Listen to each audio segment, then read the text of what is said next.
Alrighty, Friday, June 12th, about 4 p.m. A couple hours ago I had Shane on that trencher trench out a spot where the map said there was a privy right next to the barn.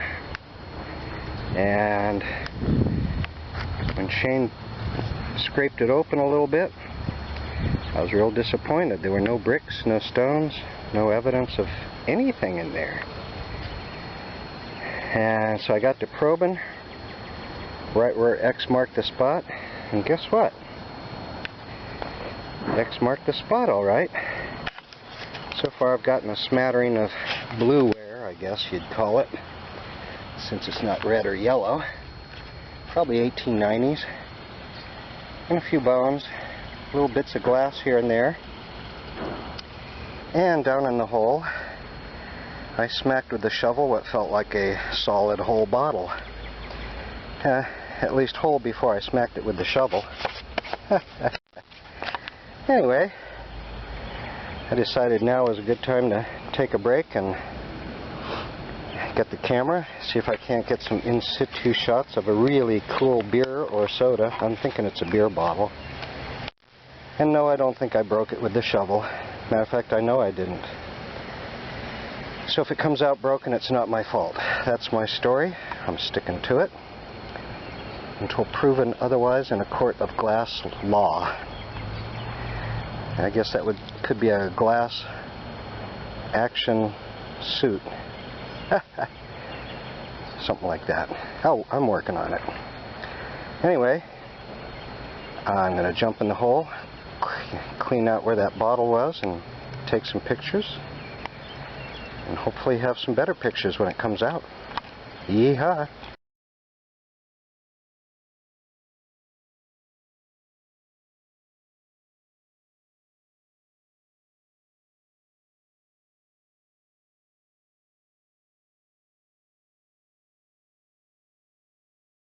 Alrighty, Saturday, June 13th at 8:30.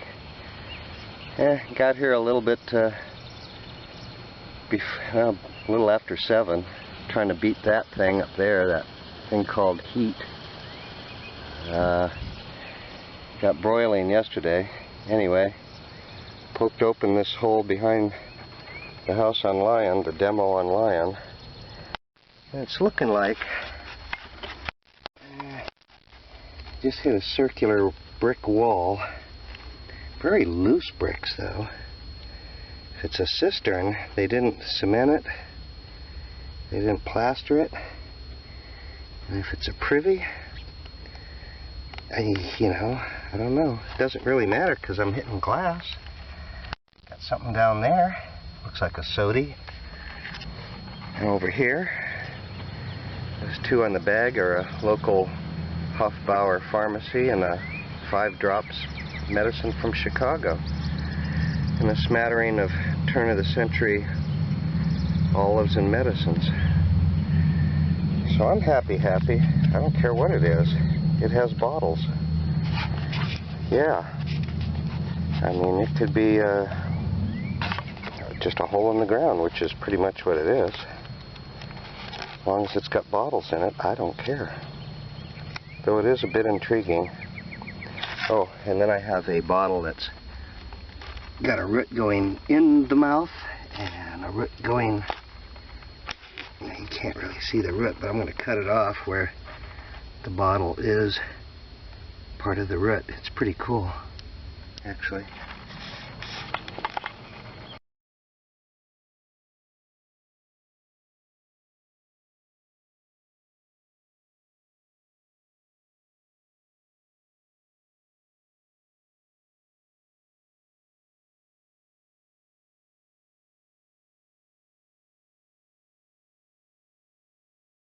Well, here we are, one more time at least. Sunday the 14th of June, and it's about 1:45 noon. And my tarping job seems successful. The plan is to climb down and finish out at least the stone liner part of this weird brick line, stone line thing before the clouds take over. Yes. It's been rain free all morning. I expect it to rain as soon as I climb in the hole. So I guess I better get going.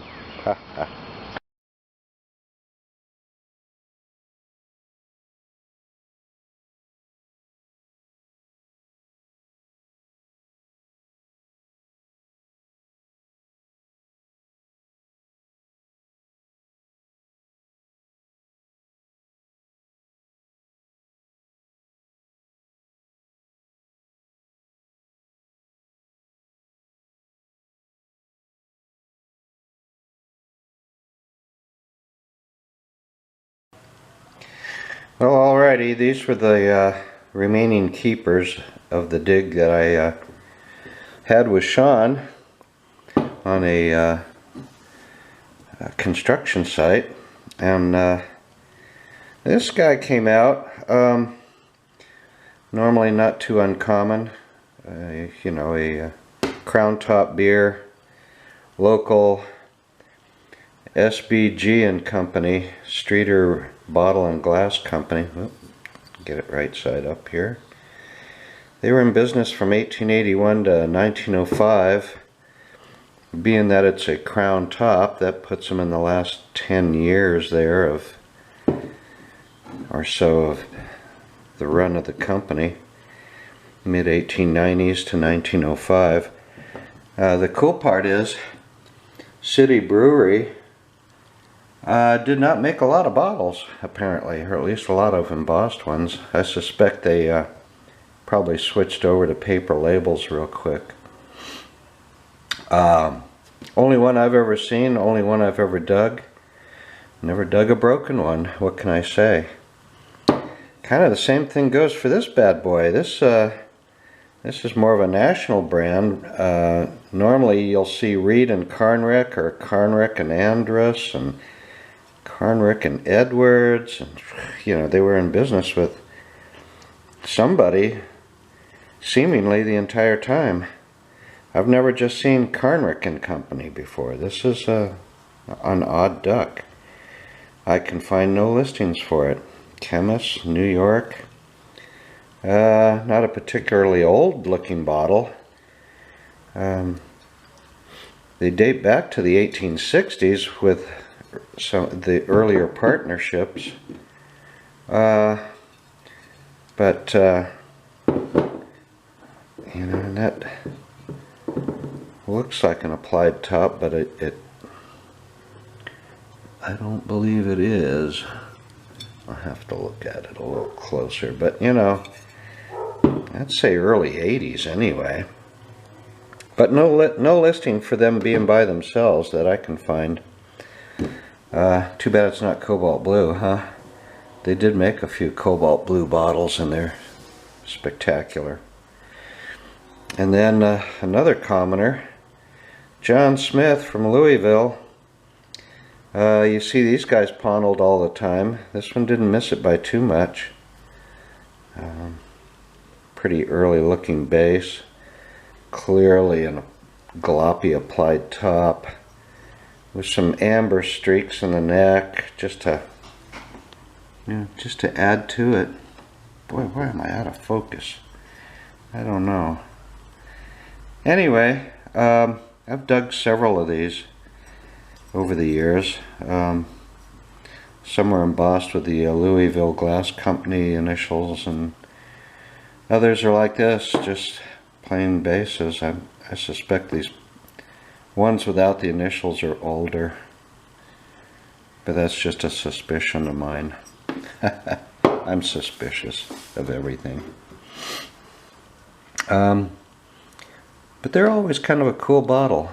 I don't know what it is I like about them so much, but I guess because every one I've ever dug has some crudity to it. I've never seen one that was just pristine, neatly made. I think they were located next door to the Jack Daniels distillery. No, I'm just kidding. Anyway, that was it for that dig. Well, here we are again behind 200 something South 8th Street, where we are about ready to open up hole number 2 of 3. We opened up this one yesterday. We got a few goodies out of it, but it acted more like a dump than a privy. Never found a wall. Did find a bottom, and did find some bottles. That's what matters. Hopefully we'll find what matters here.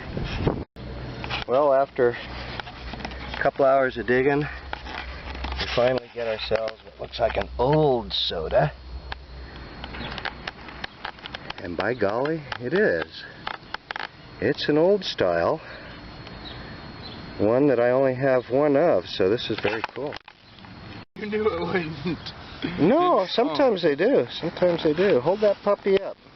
What do you got there? Yeah. All right.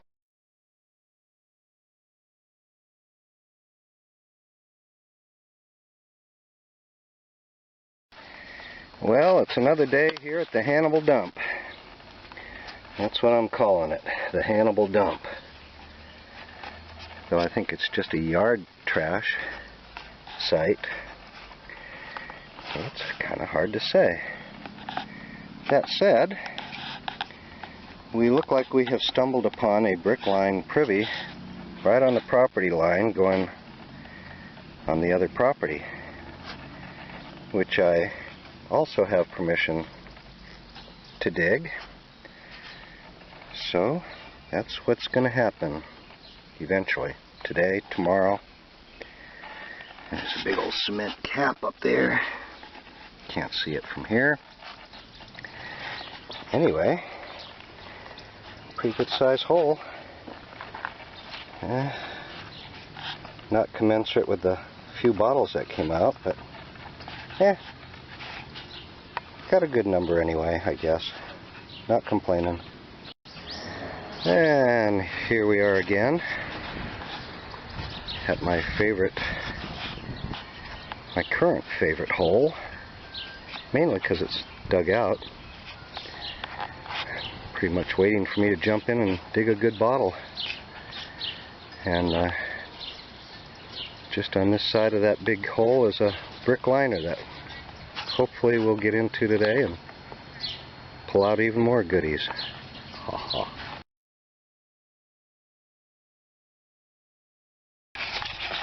Well, looks like the last day for the brick liner. We're at bottom. Probably have an hour's worth of digging to do and then filling her in.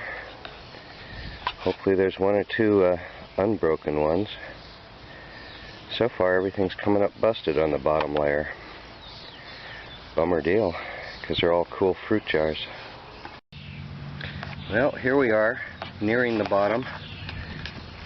It's about 10 feet down, just about.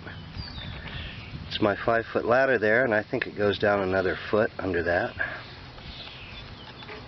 And after all my years of digging, I finally got a Cantrell and Cochrane aerated water bottle. Yeehaw! In perfect looking shape. Shawnee dug one up yesterday and was kind enough to give it to me. Now I get to give it back to him, unless he wants a bunch of little bottles for it. It's different. Mine says aerated water and his doesn't. Both about the same age, nice gloppy tops. I know they're worth about $2 a piece, but ask me how many I've dug up. I can now say one.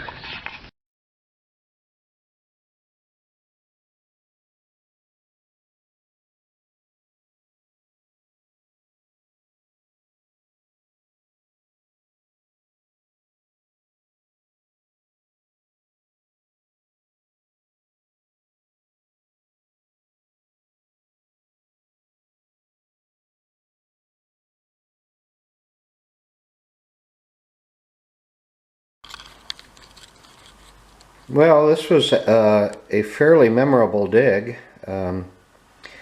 if not just for the round bottom sodas that came out. I think we got 4 or 5 of them all together. These two are the ones that remain in my collection. This one I actually had pro-tumbled. Come on, let go. Let it go. And it's in the correct holder for display in a soda shop.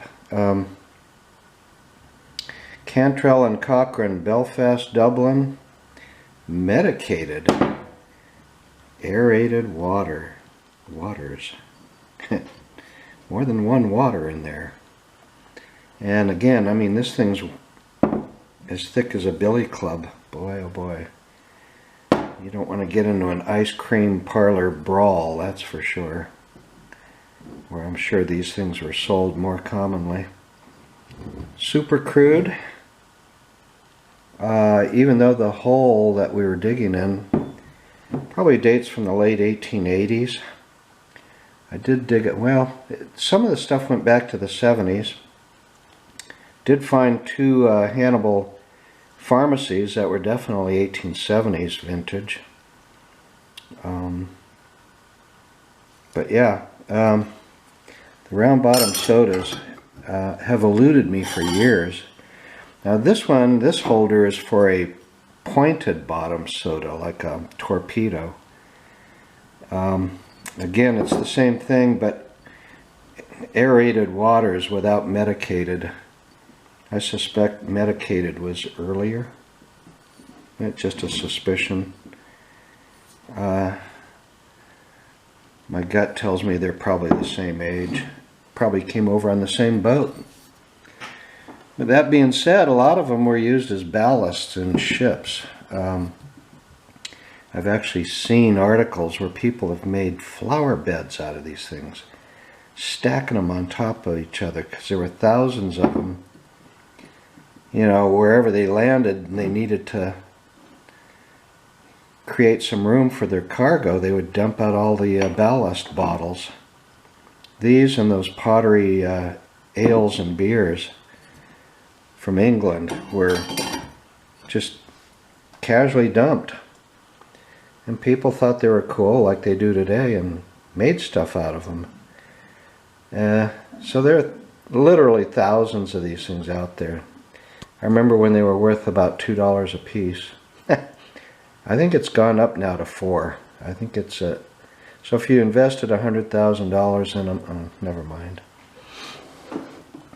This came out, and fortunately I've dug a undamaged one in a different dig, because this one's really beat badly. It's got several lip chips, some roughness on the underside, but it's a cool bottle. W.H. Hooker and Company, sole agents, North and South America. Wouldn't want to be the agent for that.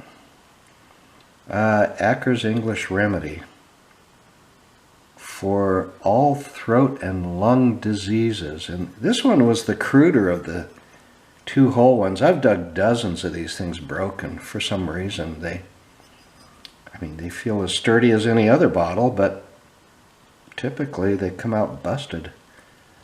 At least they do when I'm digging them. So that's my only whole one that's damaged. I got one that's perfect, but that's it.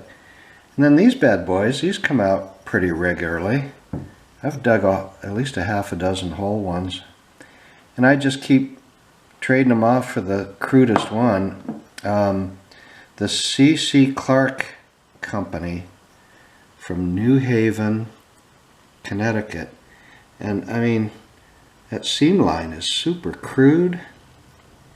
The embossing is funky and crude. There are no air vents that I can feel or see. Looks 1870s all day long, except I swear that's a cut mold. But there's no evidence of a seam line going around the base at all. With these panels, it's really hard to tell, and also because it's super crude. The base is like the the best, smoothest part of the bottle. You know, everything else is, except for the lip. Lip's not really drippy or anything, but I bet good money it's an 1870s bottle. And then lastly, I've dug up a few of these. These are kind of cool. The Alexandra S. Ma, Son and Thompson, London, feeding bottle. And these were obviously, or apparently, a cap that went on the end of a either a baby bottle or a invalid bottle to take nourishment, liquid nourishment. And they're made out of pottery and glazed and kind of like a pot lid. I just think they're cool.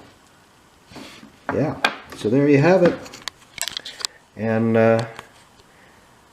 Sean was thrilled to dig a export beer. No embossing, but those are typically 1870s, late 70s, early 80s. So we did have some age in this hole. Yeah, that particular lot was all over the map, I swear. Privies, and just, it looked like they cleaned out privies, like, and just, they didn't bother digging a clean out pit to throw it all in. They just scattered it around the backyard. It's very strange. That's why I called it the Hannibal dump. Anyway, there you go. It was fun.